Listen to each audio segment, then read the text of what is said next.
walls, man. Concrete walls. There we go.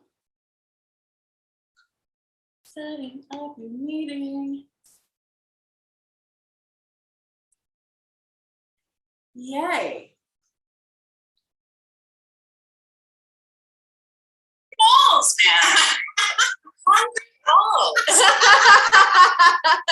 It is always so weird when YouTube goes off because it always, like, you don't think it's catching you, and it is. You're talking about your concrete And I'm walls. talking about my fucking concrete walls. And away we go here. But that's all right. Okay, so everybody, hello, and welcome to The Everyday Goddess. I'm Carlen Costa, clinical sexologist and psychotherapist, and this is The Everyday Goddess Live, an intersection of the sacred and the science and literally everything in between. And today, I have a very special guest who I absolutely fucking adore. You've seen her with, I post about her, she posts about, we talk all the time, and now I want you to get to know her. This is the lovely and incomparable Bae Savage. Well, hello there, babes. Just super excited to be here.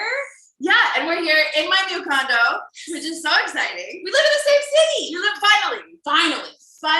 Because we've been talking about this moment Yeah. for a long time. Yeah. Don't listen to what she says. She moved here for me only. I'm the only reason. To be fair. I mean, and the hot men. And the there's so much. I moved to Toronto because there's sexy people there. So many. That's like, and I was just, and that's why we're here. Today's episode is sex in the city post-pandemic. I mean, what else do you want to talk about? You want to talk about dating. You want to talk about love. You want to talk about sex. We want to talk about what everybody is experiencing right now. Post-ish pandemic. Like, I feel weird saying post-pandemic because I know it, like, we're still in it. We're still in it. But, like, you know what? I'm living my life kind of post-pandemic. I'm double-vaxxed. I'm being safe. I'm being smart. Yeah. But, like, the worst of it. Oh, I don't even want to say that out loud. I'm too afraid. I'm not going to say no it. Wood. We're not no saying wood. it. There's wood. That's a wood table. We're wood. So we're here and we're going to talk about all the things. So if you want, comment. We're live on YouTube right now. So comment, send us your questions, do all the things. If not, we're just going to talk about all this stuff. Yeah. And have a great time and drink some wine. So cheers. Cheers. Also, my wine glass is broke. So we're drinking out of mason jars. Because we're classy. I have a brick wall in my condo. I am officially classy if you have a brick wall in your condo. We're brick wall bitches. Yeah. Hi. we just know it's a big deal. As soon as I walked in here, because I am fairly new in my apartment, and it's also the nicest apartment I've ever lived in. And it also has not one, but two brick walls. They're not red like yours, they're gray. So it's a little bit of a different energy. Nice though. But we're brick wall bitches. And that's We're brick wall bitches. So let's talk though about, because I feel like because of the pandemic, we were able to become brick wall bitches. we were. Because the cost of rent went down. Yep. And not only did the cost of rent go down, but dating changed and the dating landscape changed. And I know, I'm single. You are also now single. Yep. And we want to talk to you about, what that experience has been, what it has been, what we're experiencing as we go out into the world. And actually more so you than me. And we've got some great stories about that. Yeah. Yeah. So tell me, what is it like right now, September 2021, in the some end of a pandemic? Yep. Somewhere in it. Somewhere in it. What is it like to be single in this right now? It's interesting. It's interesting. It's it is a little bit of a trash fire. It's a little bit more work than it once was.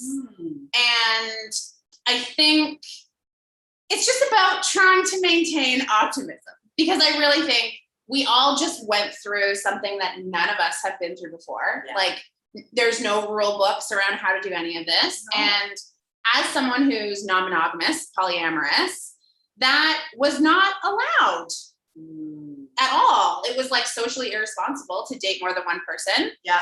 And so it's socially irresponsible to date. Right. Just in general. To leave your house. Yeah. Socially irresponsible. You were given one person. It was like, if you live on your own, you can see one other person. And it's like, so if you don't choose a friend, if I chose like random dick over like one of my closest friends, like, I understand I have priorities, but like, come on. Like, what do I need more of, right? I got sex toys. Like, fine. They won't give you COVID. No, exactly. Yeah. So I did like early pandemic, I stopped dating entirely. Then I did a little bit of dating in the summer last year when things like opened up a little bit more. And I was like, okay. And it was still like, I was really looking to get into a monogamish relationship. Yeah. Because I'm like, I can't date multiple people still. Again, it's still socially irresponsible. Yeah. And so I would do like distance dates with people until I saw if they were like worth risking my life, potentially getting COVID. Sure. And it was just last summer was a disaster for it. It was so bad. So I stopped. I took a big break from dating, and then I got back into it in the spring Of this year. Okay. And Carlen, how was that? different world out there than it was before. It's a different dating world pre-February, March 2020. The dating landscape has changed, but not even just like once, like it's changed in layers multiple times over. Yeah. Right? Like before dating was, it was what it was. People were meeting people. It's kind of like, meh, but like, it was what it was. And like, you knew the rules. Everything, was predictable. Everyone understood the program. Yeah. Now, with disparaging mental health, like a spectrum of mental health, with people being like stuck in front of screens and on apps, and like what that has done to people, and just the adjustments, like the big life adjustments that this has had on people, has incredibly shifted the dating world, in my opinion, and in yours as well. Yeah. And I think the interesting differentiation is it used to be easy to meet men. Yeah. It used to be easy to meet men, like full stop. Whether that's men to fuck, men to date, men to fall in love with, men that were emotionally available, men that you picked up at bars, like men you met in dog parks, like whatever it was. There was always available men. I never, ever had an issue meeting men. Okay. And now the amount of people, and I'm on the apps because it's still more challenging to meet people in real life. Yeah. And the numbers that the amount of people you need to match with, to then have conversations with, to then decide to go on a date with, to then actually get on a date, to then actually have a connection. It's wild out there right now. Do you think people are just tired of screens? Like they're tired of they're just tired of apps. Like I'm tired of fucking swiping up, down, in and around, upside down. Like I'm tired of like being inundated with like so much stimulation all the time that like even like for myself, because I know that's what it is for me. Like I don't want another fucking app on my phone. Yeah. I have a million of them. And then now I have to swipe, and like you're playing the numbers game. You're playing like roulette as to like how many people can I swipe versus how then that number goes to how many people are going to actually respond, or how many people are you going to match with, then how many of those people are going to respond, and then how many of those people who respond can actually carry a conversation. Yeah. And I think it's interesting because it used to be super easy to match with people. I think part of that was because dudes are just like, yep. And that's fine. Yeah. But I do think now we have all of these dudes who were single or single-ish for most of last year. And then they were on the apps, but it wasn't getting them anything because we weren't actually meeting up with anyone else. Yeah. So I feel like I've had a couple conversations with guys who've talked about how they just like, they put in so much time and effort to trying to connect with people on the apps that led nowhere, that now they're like off it. They're just like, fuck, I don't want to do this anymore. Like I invested so much time over the last year trying to meet people that never actually led to for a lot of dudes, like it didn't actually lead to them getting laid. Yeah. So they were like, no, it's too much work. There's no dudes who are like, I just really want to fall in love. And it's just like really hard for me to like keep looking for the love of my life on Tinder. That's not the feedback I'm hearing. But that doesn't mean those men don't exist. They exist. They do. Someone recently was just telling me about they met their boyfriend on Tinder and they had this super lovely relationship. My last long-term partner I met on Tinder, super lovely. Oh, but I do think that Tinder is different now than it was a year and a half ago. Okay, talk to me about what's different. Like what feels different? So the first thing I've noticed is that like no one has a bio. Like men just have stopped putting any work into like curating their dating profile. Yeah. So there's no bios, or there's like maybe a half a joke. And then like, they're not even trying to put up pictures that make them look attractive. Like every single man I've gone on a date with has looked more attractive in real life than on his photos. Yeah. Which isn't a bad thing. Not a bad thing. But surprise. Totally. But it just looks like there was literally a guy who I went out with, and his profile, there's 3 photos that all were in the same outfit and like obviously the same park. And then he didn't have a bio. And I was like, it literally looks like you were walking down the street and you were like, okay, fuck it, I'll go on Tinder. And it was like his buddy took pictures of him in this park while they were walking down the street. And that's exactly what happened. He was just like, okay, fine, I guess I'll get Tinder. And it's like, that's the mindset of a lot of people that I'm talking to on those apps. It's like their last resort. And it's like, sure, I guess I'll try this. And like, that's not the good premise for meeting someone new. Yeah. Like, Well, that's not the energy that you want to walk into in any kind of date, any type of meeting scenario, any type of like, any potential for sex, love, relationships, and rock and roll. Yeah. It's not like, oh, I guess I'll just do this, right? And that, you're right. I think people are in that. I think, I wonder if that has more to do though with people's mindsets of where they are at right now, right? Yeah. Like we were talking, tell me a little bit about actually, what you're finding, like what are some of the responses from men right now? Because I'm hearing a lot of women are going on the apps, a lot of women are coming out, hot girl summer, they're getting into thoughtum, and they're just like ready. I've never thought of that. Why? You've never Neither has Arthur. Neither has Arthur. Sorry. Wow. Yeah. And they're getting ready. And, a lot of women are ready. A lot of women, I feel like women, I feel have much more experience with the flexibility or the spectrum of mental health. Yeah. Right? Because not only do we go through such a diverse mental health range in a month, just based on hormones, menstrual cycles alone, right? But just generally speaking, right, I find, just generally speaking, that women just have a plethora more of experience with feeling emotions, Totally. right? So we kind of like bounce back a little bit quicker. And I'm seeing men, though, are having a harder time. Tell me about that. Yeah. And that's entirely what it is. Like I did take a break from dating during the pandemic, and I did spend that time focusing on me. And that was fucking incredible. And a whole bunch of really amazing things happened. And I'm at a point now where I know exactly what I want out of a relationship. I know exactly what that looks like. And I'm obviously like flexible. I'm not like, he needs to be 6'3", like dirty blonde. No. We're not doing that. No. But I'm very clear on what I want. And what I've noticed is so many men I'm connecting with, have no idea what they want, but bigger than that and more important than that is they don't understand what they have the capacity for right now. Okay. So what I'm finding is I connect with someone and they're super excited right away. So it's like, there's almost always like a little bit of love bombing in the beginning, and they're just like loads of compliments. They're super excited because they're connecting with someone new and they've like craved that. They're like, okay, this is good. This is what I want. We are all kind of like touch deprived a little bit. We're like, we're intimacy deprived, 100%. For sure. Okay. Yeah. So it sounds exciting right away. And that like gets my hopes up because I'm an optimist. And so I'll start connecting and we'll talk for a little while, or we'll make plans fairly quickly to like go for a patio drink or do a walk, like something that's kind of low key, but like really just like meeting up and seeing if we click. Love it. And I'm the kind of person, like I would rather, if I match with someone, I would rather meet up with them within like the first week to see if we click.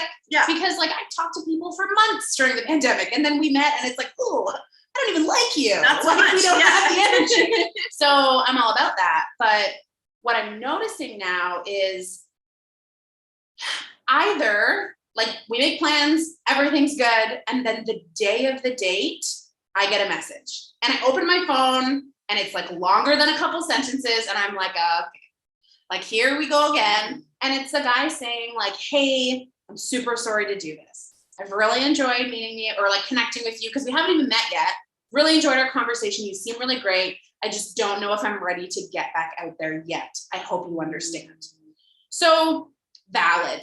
Okay, that's the first thing. Like, I don't want to be shamey. Like, you have to understand your own capacity. And if you if you're so stressed out about a date because you're not ready to do it, it's worse to go on the date. Yeah, like, I don't want you here. No, it's gonna be a terrible time. Yeah. Like, I don't want that. So maybe don't wait until 10 minutes before if we have reservations somewhere and I'm already on my way. And I put a full face on. Yeah, like I shaved my entire body. Yeah, I shaved my entire body and I put a face on. Yeah. This is work. Yeah. It is work to look this cute. Yeah. Obviously. Obviously. We just wake up like this. Beyonce. Yeah, I mean. So that's a big one. Okay, so you're seeing a lot of guys who are just kind of like feeling not ready to date. I can sympathize with that. Yes. So I'm one of those people who can like kind of sympathize with that. So because what happened to me is during the pandemic, I was dating some really wonderful humans who I absolutely adored. And then I went on a date with a friend. Unfortunately, I was sexually assaulted on that date. And then that just was like, shut down. Totally. Like, and I have been shut down. And this is what I do for a living. Yeah. Right. I do this work with women, with men, with people, with humans, and where we talk about this stuff, where we process this. So normally I feel like I could have come out of that a lot quicker. But then with the added bonus of a pandemic and being disconnected from people, disconnected from intimacy, disconnected from life, love, and all of your the support systems. Wonderful, all the support systems, but even but like even just the environmental support systems, right? And then now I decided to move to a whole new city, change my life almost completely. And it's been interesting because now I'm one of those people that I'm like, you even ask me, you're like, so what are you doing? Are you ready to date? And I'm like, well, like I'm single. Yeah. You know, like I'm horny as fuck. Yeah. Like, wow. Yeah. Like, but that's starting to come back. So for me, exciting. I'm starting to recognize the signs of like how I'm starting to awaken again. Yeah. And I actually said that to a friend of mine. A friend of mine came out and he's like, I'm going to take you for dinner. And I was like, great. And then I said to him, I was like, this is the first time in like almost a year that I have felt juicy, that I have felt open, that I have felt even like I want to be in a plexiglass table space. Yeah, so hot. With, right, in some circles. Yeah. With another human right now, right? And I mean, like I have an added layer of bonus, which is so much fun. But even then, aside from that, I had been feeling like I just people like I kind of like I don't like and because the political landscape is also so everywhere right now. I'm like I don't even know when to talk to people. Like you never know what you're gonna get right now, right? Yeah. So I don't know. So I'm feeling that with some of the guys. So I think the differentiation is like what you're feeling is obviously super valid. Oh, of course. And like for anyone to be able to unpack and process their own capacity and emotions, like you can do that. And I think the difference is you're not on dating apps. Yeah. Because you know that you don't have the capacity right now to be dating. You are right. And the thing is, these men, like if men don't have the capacity to be dating right now, that's totally okay. You do not belong on Tinder. Yeah. Because Tinder is a dating app or at least a fucking app. Like, and I'm like, if you're on Tinder and you're just looking to get laid, cool. Be upfront about it. I might have sex with you. Like, that's totally fine. Yeah. Like, if we're clear on what we want, that's totally cool. But if you don't know if you have the capacity to date, you shouldn't be on a dating app. Yeah. That's really the black and white line. That's the point right here. Yeah. Right. And I mean, you know, sometimes some people like will try for like a week and they'll be like, but if you notice, like, you're not responding to people. If you notice, you're just swiping because you're, you know, bored late at night. If you notice, because you're seeking the validation, right? You're just looking for that late night comfort. Get off the apps. Yes. And I think that's really frustrating. But then the next layer to that is men who take 2, 3, 4 dates to figure out that they don't have the capacity to be dating right now. Yeah, because they want you to do their emotional labor. Yeah. And that's just like that. Dudes. That's the part. And I think the next, even one more layer to this is when, so if we go on 2 or 3 dates, 3 or 4 dates, whatever it is, and you're not feeling it, let me know you're not feeling it. Yeah. I'm gonna move past it. Yeah. Cool. Maybe figure that out before you have sex with me. Unless you're like, hey, I don't know if I'm feeling this, but we should fuck. Then I might be like, okay. Like if I'm really attracted to you and I just want to get laid, maybe I'll be down. But you have to communicate that. And so there's been a couple of times where I've hooked up with someone because I think it's something that might have some more ongoing potential. Because I'm not really looking for one night stands. Like the sex is usually shit. Yeah. So one night that's stands not what I want. That good. No. But I don't need it to be a relationship that's going to move into like love territory. I'm open to secondary partners that are open to something more casual and ongoing. That's fine. Just communicate. And so when I've had a lot of men, and there's 2 different categories that they fall into. If they end things at like date 2, 3, 4, there's 2 categories. So either, hey, I thought I was ready, but I'm not. And they do this back and forth wishy-washy thing. Okay. And honestly, like let's talk about one example. Went on a date with a really nice guy. Yeah. We had like a virtual date first. Nice. We like had drinks over Zoom. Because it was still like. I love virtual dates, by the way. I did a bunch of them. I love them. I think I go back and forth.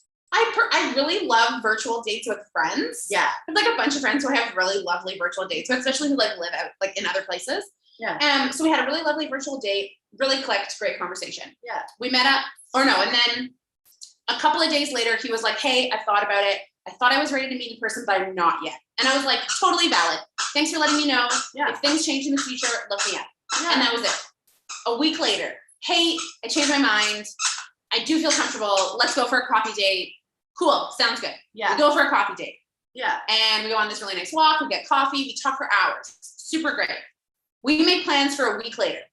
A week later, hey, I've been thinking about it. And like you talked about how you took this break from dating and it was like really good for you. Like, I think I need to do that too. So I'm really, really sorry. But like, I have to end things. And it's like, okay, bro, first of all, make up your fucking mind. Yeah. Like this whole back and forth, like I'm getting fucking whiplash. Yeah. Second of all, we talked about this briefly before we started recording, but like, are you seriously using my self-care journey?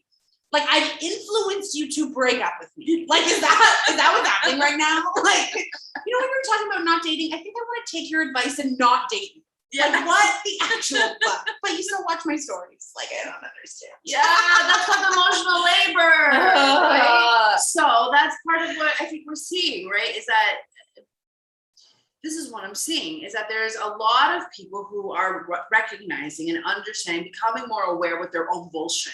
Yeah. Right? Which is why like therapists are packed. People are busy. If you don't have a therapist, you need to get a therapist. Yeah. Like it's not even cute to not we all have therapists. Yeah.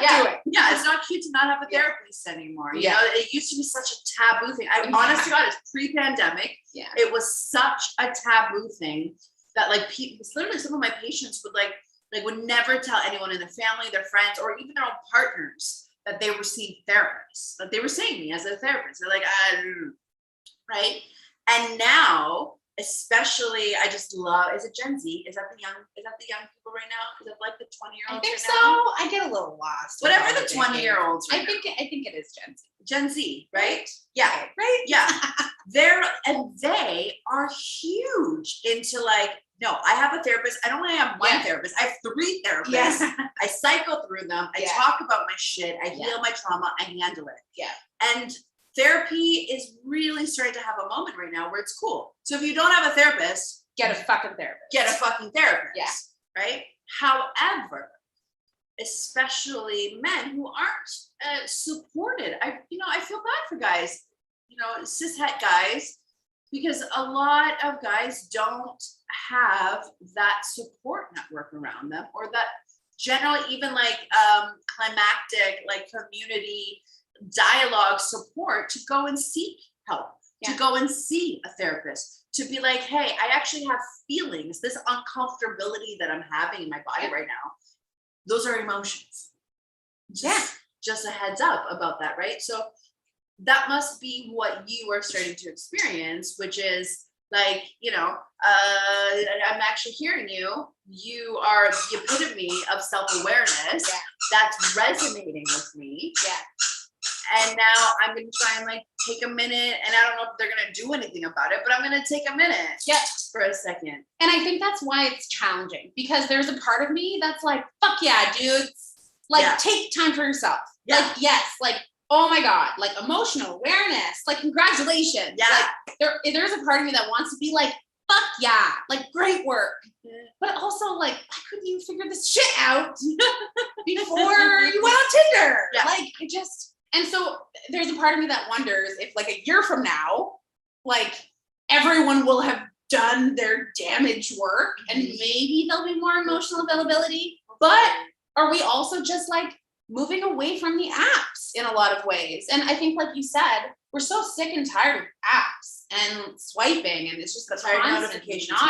Oh my God.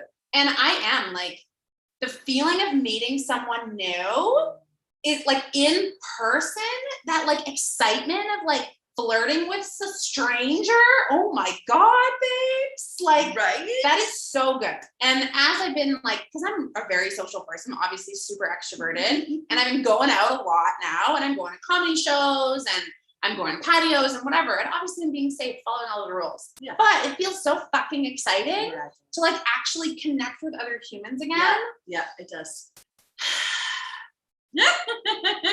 But it's really like, I am looking for love. I have been like single-ish for longer than I'd like. So I haven't really been in like a loving relationship now for like 3 years. Okay. I've been in longer term casual relationships in that time, but I haven't been in like a loving primary partnership. Okay. And that's exactly what I'm looking for. And I'm open to connecting with secondary partners in different ways. But the other level of challenging, because I just get so many levels of challenging right now, like we all do, is that non-monogamy was just illegal for a year and a half. Yeah. So I personally prefer to date men who have experience with non-monogamy, whether that's so let's talk about polyamory. Let's talk about that, because you know, people are watching and all that kind of stuff. Like a lot of people, you know, I think I'm non-monogamous. I've had my world in poly. I did the whole thing. I've done it, all the things, all of that stuff. And I would still even consider myself non-monogamous, only because like vanilla isn't a flavor unless it's my milkshake. Yeah. You know, like it's like it's my favorite milkshake flavor. Yeah. But that's not what you're getting in my house. Yeah. That's not what you're getting in the bedroom. Not for dick. Yeah. Right? Like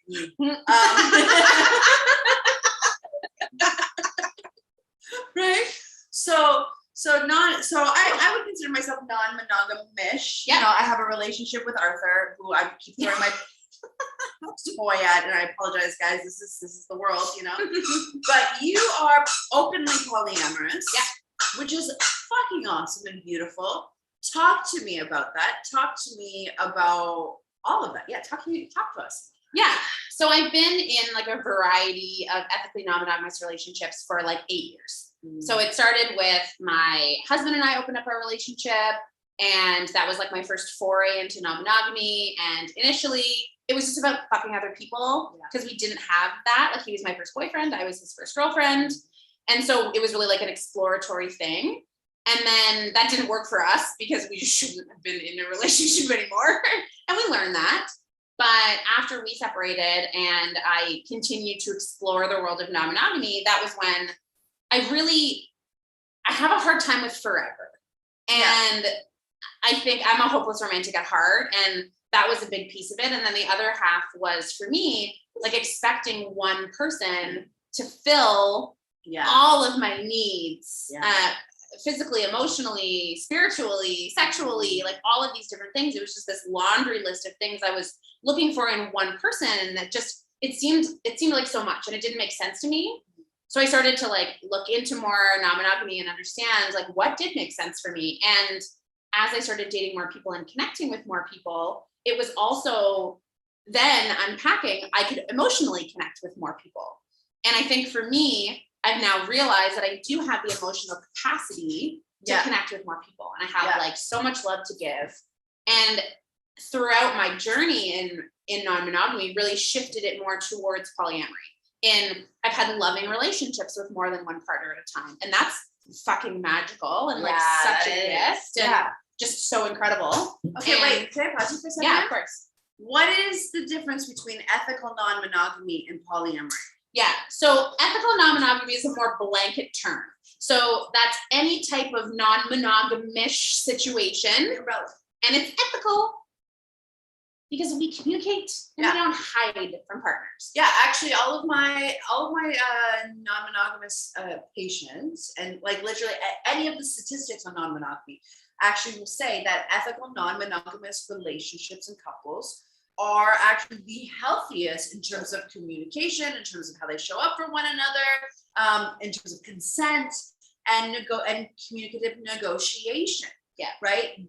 That is just straight up what that's just the truth. Yeah. Right. And it really does, like, it's about breaking down that stigma that, like, you can have sex with multiple people. Mm. That's not cheating. That's not infidelity, because everyone knows. Yeah. And that's like everyone, not everyone, a lot of people have been non-monogamish at some point in their life when you decided to go on dates with two different people because you were looking for a partner. Like, that's allowed. Of course. And so polyamory is about the capacity for multi-loving connections. So you can be polyamorous and ethically non-monogamous. Yeah. But you could be ethically non-monogamous and not polyamorous, because there are some people that their version of ethical non-monogamy is more physical and casual. Yeah. And it's not necessarily about emotional or loving connections with multiple people, which is valid. Yeah. And allowed. Absolutely. Because one of the really cool things about non-monogamy is there's like a billion ways to do it. So many ways. Not like monogamy, where it's like, you should do it this way. And only one way. Yeah. And anything outside of that is not okay. Not for okay. some reason. Which is what has created, to be honest, I think, monogamy and the construct of monogamy, the patriarchal construct of monogamy, because let's be real, that's exactly what that is, has really, I just lost my train of thought, has really, impacted like how people view affairs, cheating, infidelity, flirting, and just, all of that good Even stuff. having friendships with people of the opposite gender or of the gender that you connect with. How many forums do you see online where it's men or women and like the question is, can you be friends with the opposite sex? I'm like, yeah, obviously. The answer is yes. Yes. You can be friends with any sex. First of all, the opposite sex doesn't exist. Yeah. First of all, let's change that language. Yeah. Secondly, you can be friends with any gender. Yeah. All the genders. Yeah. And it's totally fine. And you don't have to be having sex with them. And you don't have to be having someone whoops and landed on his dick. Like, dicks aren't just out for us to fall on.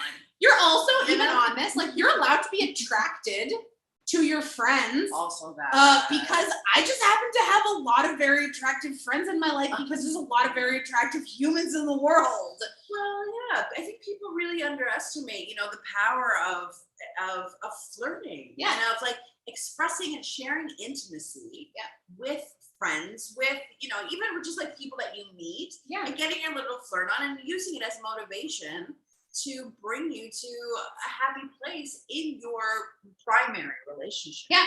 And obviously, like, being the type of people who are comfortable talking about sex. Yeah. Like, That's what we are. Based on your career and my podcast. Like, I'm very comfortable talking about sex. I'm very comfortable talking about non-monogamy. I'm comfortable talking about dating. And so it's natural that it will come up in conversations. And that doesn't mean it's even like, I'm not even necessarily flirting. This is just who I am as a person. Yeah. And the amount of people that like mistake being a friendly woman who's sex positive with flirting or wanting to have sex with that other person. It's like, no, I just like sex. That doesn't mean I want to have it with you. Yeah. Also true. Also very, very true. So I think with coming out of the pandemic, wherever we are, I'm looking to connect with other people who are polyamorous or non-monogamous or have some experience in the lifestyle. Yeah. Because I have been the educator for men interested in exploring non-monogamy too many times. That I think is a statement that a majority of women in the non-monogamous lifestyle can can wholeheartedly sympathize, empathize with, can feel, right? Like the number of women who have had to teach men how to be non-monogamous. Yeah. It's really quite interesting, actually. Why do you think that is? So I think it's easier for women to be non-monogamous. And by that, I mean, I think it's easier for women to sleep with a bunch of men. And I think that's because, and talk about it. Okay, that's an interesting theory. Talk to me about that. So I've been, and this is really pre-pandemic.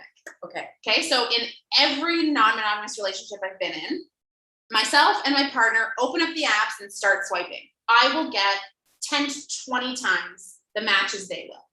It really? And a lot of that is because, first of all, like, we're women, we're just so hot. Who would not want to have sex with us? Yeah. Like, come on. Have you seen us? Yeah. So I think that's a part of it. I think it's just like I get to a point where I could be like, if I wanted to have sex in 20 minutes, I could figure it out.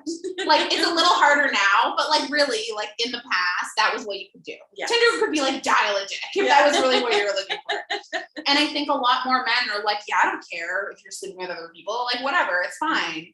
Where I think that in the past, what I've seen is a lot of women are just a little bit more skeptical because men are notorious for bending the truth. Not a blanket statement. I'm not saying all men are liars, but they're notorious. And a lot of women have been lied to by men in the past. Yes. So when they, okay, can you just talk like he's already asleep? This is the cutest thing. Like, how did we go from that to this? So you're not a notorious for being a liar. No, so I think there are a lot of women who just want to do more due diligence and be like, are you actually in a non-monogamous relationship? Like, are you sure your girlfriend's okay with this? Or are you cheating on your girlfriend? Yes. Or cheating on your wife? And so I think that in itself makes it more challenging. Yeah, I would agree with that. I would, yeah. So I'm in a place now where I've done my charity work for non-monogamy for men in Toronto. And I'm no longer like, I'm like, you can go read The Ethical Slut and then you can come back and like great book. The Ethical Slut, if you are looking to, understand the ethical non-monogamy a little bit better, The Ethical Slut is a fantastic book. Yeah, by Dossie Easton. You can find it anywhere. So you need to read it.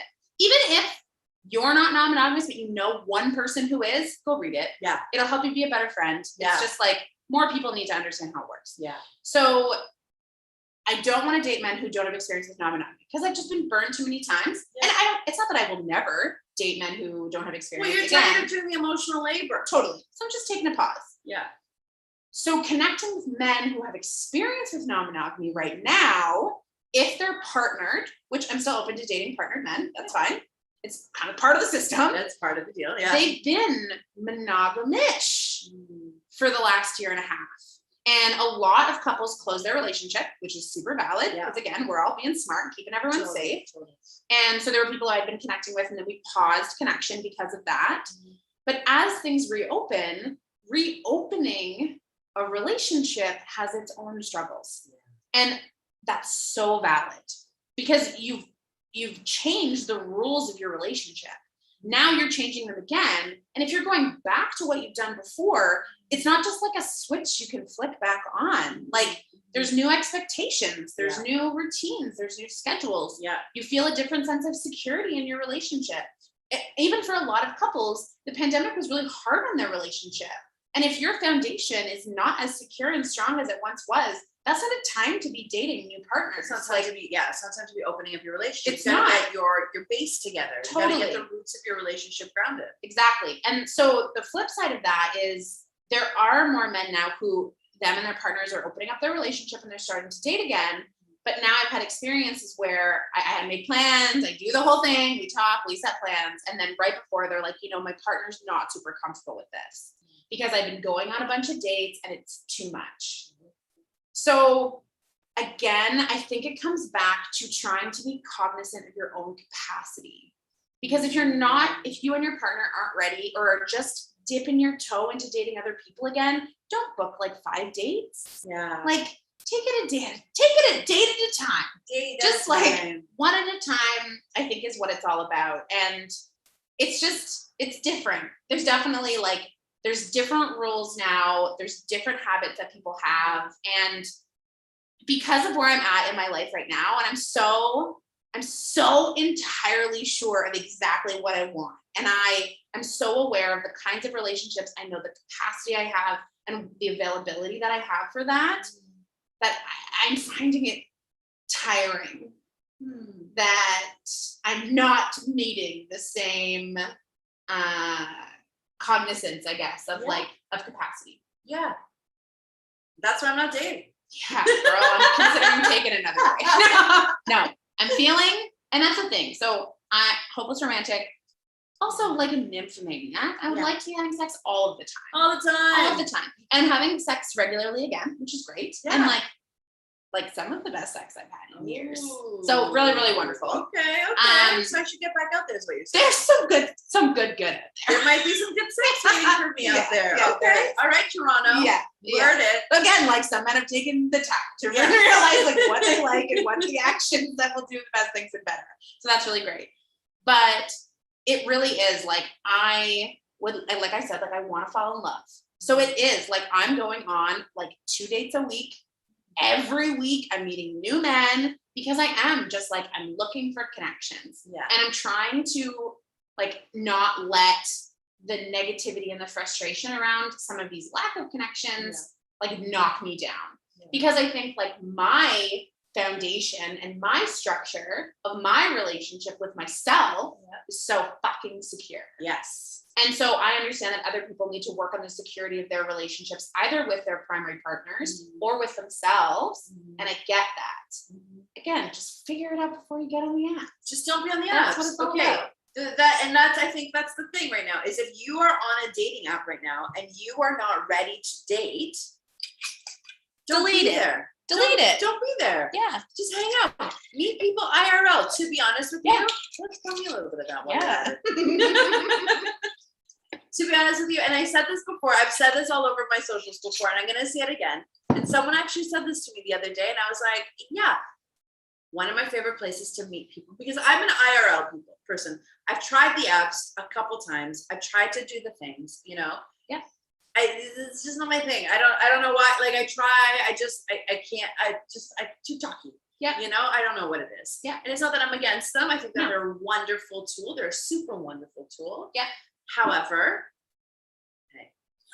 my shoe squeaked for a second. However, this is why you're gonna have to date us both. Yeah. However, I'm a big IRL person. Yeah. And one of my favorite places to meet people, honest to God, is at the dog park. Yeah. Like I am manifesting. I know exactly what I want, and I am manifesting a partner with a dog. Yeah. So that so that your dog can hang out with my dog while we hang out. Yeah. That's it. And meeting people in the dog park is such a fantastic idea. Yeah. And so because I do not have a dog, when I had a dog back in the day, I met loads of men in dog parks. Yeah. And then for a while, I just kept going to the dog park and I kept meeting men. It is a little bit of a different dynamic if you're not there with a dog. So I'm going to start. Yeah. You could just go over Arthur. I'll come with you to your dog park. Yeah. I'm down. I'm super down. Yeah. And I'm going back. I found a new gym as well. Oh, okay. Yeah, I found a new gym, and the workouts are outside, which is like rare in Toronto. Yeah. And I've decided that that's also might be where, and I get to bring my dog, which is cool. I found a gym where I get to bring my dog. Awesome. And I get to work out outside. Yeah. That's my new game plan. See, I worked in the fitness industry for 8 years. Yeah. And I had sex with everyone in the fitness industry. And so I don't meet people in gyms anymore because it just like, that was a different time. It really was. See, I'm new to the gym world. Yeah. And I think like it's very easy to meet men in gyms. It totally is. Okay. So I don't know how that experience. Oh my God. My previous gym to moving here was like, there's a lot of women, like there was a couple men, but they were married. Yeah. And it was really women. And to be honest with you, it was at the height of the pandemic that was really in it. Yeah. And you weren't meeting people. You were like, get in, get out, like wipe your shit down and like sweat, you know? Yeah. That's it. And now I'm like, okay, all right, okay, Toronto. I've landed. Like you know. Yeah, you some gym bitch. Toronto is sexy. Oh my God, yeah, I love it here. Sexy. Even pre-pandemic, I would come to Toronto, and Yeah. every time I would come, you pick up, especially like this area. Is this a good area? Oh yeah. East End. Oh yeah. Those East End boys. Just really? Yeah, it's different. Again, like I'm a West End girl for the most part, but when I come to the East End, it's like right around here. It's good. It's good. Yeah. Yeah.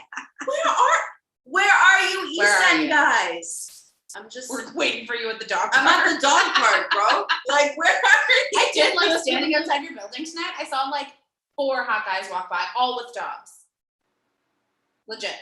I'm not walking. Yeah. Sorry, I should have taken their numbers for you. I'm not like walking enough. I'm going at the wrong time. Oh my God. I don't know what's happening. There was one very large tattooed man with a very tiny dog. And that's always a wonderful combo. It really is. Yeah. That's I've been here for 13 days. No dates yet. You got so much time. You gotta get your shit organized first. It's true. I gotta put my books away. You also need to like. It's true. You need to scope out your spots. Okay, so there's like a lot of really great bars and restaurants around here. You gotta scope out your spots where you can go sit at the bar. Okay. And like that's sitting at the bar. Like when I first moved to Toronto and I'd go out in the Junction, I would sit at the bar, I'd get to know the bartenders. Okay. And that was the key. Because then it was easy, like if you'd be having a conversation with the bartender, they flip you into a conversation with someone else. Yeah. It's the beginning. You get in with the bartenders and the servers. Always. You get in with everyone. Always. Right? You get this. Always. I love, like, my favorite thing to do, especially solo date, is to go and sit at a bar and like just flirt with a bartender. Yeah. And just like have a good time. But that's also my weakness. Okay. So listen, because, and this is like, I know you'll get this because that's why I moved out of the Junction. Yeah. Because I had sex with all of the bartenders in the Junction. And it did like, they were very attractive. There were a lot of super hot bartenders in the Junction, but it got to a point where I like couldn't take a guy on a date anywhere. And that was the problem. So now I have a new rule that of the bars I frequent that I love, which a lot of them are like Queen West, Ossington Strip, Dundas West area. I don't have sex with any bartenders that I know or like servers that I know. I want to have sex. Like me and a girlfriend created a list of 50 men in the service industry that we would have sex with. But I do have a rule that I'm not going to do it because it made things a little bit weird. It made things weird. Yeah, because when you show up and you're like, yeah, I've seen your penis. Can I have a martini? Yeah. Thanks. And then you also, like, you can't keep flirting with them after, right? And I'd like, I don't know. I just think it's not like there's a shortage of hot men in the city as we talked about. There's not. Yeah, I don't think there is. So yeah, if you're going to have sex with a bartender, just don't have it be like a really good go-to spot. Okay. Yeah, go for the ones that you don't really care about, go have sex with those bartenders. So I can go to the West End. Yeah, yeah. And I can have sex with bartenders here. Okay. So I'll fuck your bartenders, you fuck my bartenders, and we're totally fine. You have a really good system. Sex in the City. This is that, and that's why this episode is called Sex in the City. Because that's what, you gotta break it down like that, friends. You gotta break it. I love it. I love it. And bartenders are great. Shout out to all the amazing bartenders and servers. Literally, you're the essential workers. We love you. We really do. We absolutely love you. We do. And it's like, I feel like the other thing is like, there's so many bartenders that aren't even necessarily like society's version of smoking hot. They're like average looking. Heart sevens. But the charisma and the confidence, like, oh my God, I'm so here for it. Okay. So here. All right. So Bae here, our lovely Jessie is here. She's hanging out. She's dating. She's doing the thing. I've decided I'm going to dip my toe. Yeah. I'm going to dip my toe based on this conversation. I'm going to dip my toe. Good for you. And we're going to see how it goes. Yeah. We're going to see how the toe dipping goes. Sex in the City. Sex in the City. And we're here. Anything take else? It one date at a time. One date at a time. And if you're not ready to date, don't date. Don't date. Get off the fucking apps. Yeah. And like you said, if you want to dip your toe in, go outside. Yeah. Like go talk to someone at a bar. Like say hi to someone at the dog park. Like The apps are not a good place to dip your toe because you're not dipping your toe in dating, you're dipping your toe in validation. Yeah. And that's not going to give you what you're looking for. Yeah, I love that you said that. And it's really like, it's just going to cause more harm to anyone else involved and yourself. Yeah. So I do think if you want to dip your toe, first of all, fucking dip that toe. Like if you want to like test out the water, do it. Yeah. It's great. And it is good for you in so many ways. Yeah. But just go outside. Don't go on apps. Yeah, do it at the dog park. Do it at the dog park. Meet me at the dog park in the East End. Yeah, we'll both be there.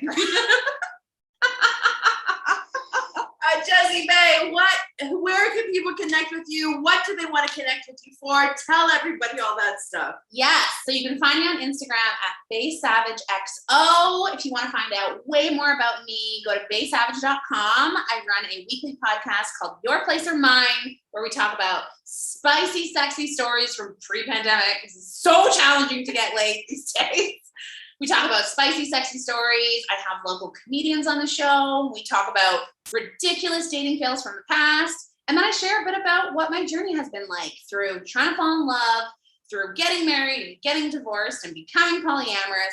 It's been a motherfucking journey. And I've really learned a lot. And I talk about that on the podcast. So it comes out every Sunday. It's on Spotify, Apple, YouTube, all major streaming services. Again, it's called Your Place or Mine. But find me on Instagram. That's where I connect with everyone. There's lots of good stuff. I have merch now. Yeah. We just launched t-shirts and tank tops for the podcast, so check that out.